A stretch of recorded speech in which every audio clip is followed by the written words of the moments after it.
నాలుగో అన్న సృష్టి. జీవుడు తన కర్మక్షయం చేసుకోవడానికి జగత్తును 7 అన్నాలుగా సృష్టించాడని బృహదారణ్యకోపనిషత్తు చెప్తుంది. 1 సాధారణ అన్నం, 2, 3 దేవ అన్నం, 4 పశు అన్నం. ఈ పశు అన్నం గురించి చూద్దాము. ఇది పశువులన్నింటికీ అన్నం. పశువులలో మనుషులు కూడా వస్తారు. ముఖ్యంగా అప్పుడే పుట్టిన పసిపాపలు వస్తారు.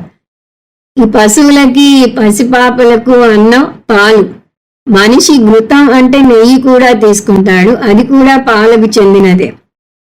ఉపనిషత్తు పాలను స్తుతిస్తున్నది. ప్రతి ఆహారానికి మూలం పాలే.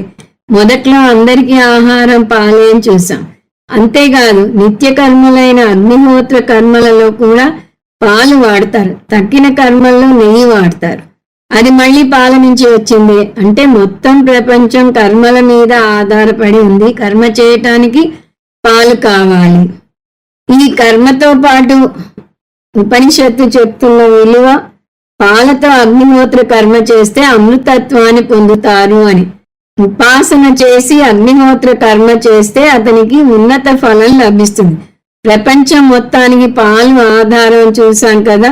ఈ ధ్యానంతో కలిపి కర్మ చేస్తే అతను మహాదానం చేసినట్టు లెక్క. అందువల్ల అతను అమృతత్వాన్ని పొందుతాడు.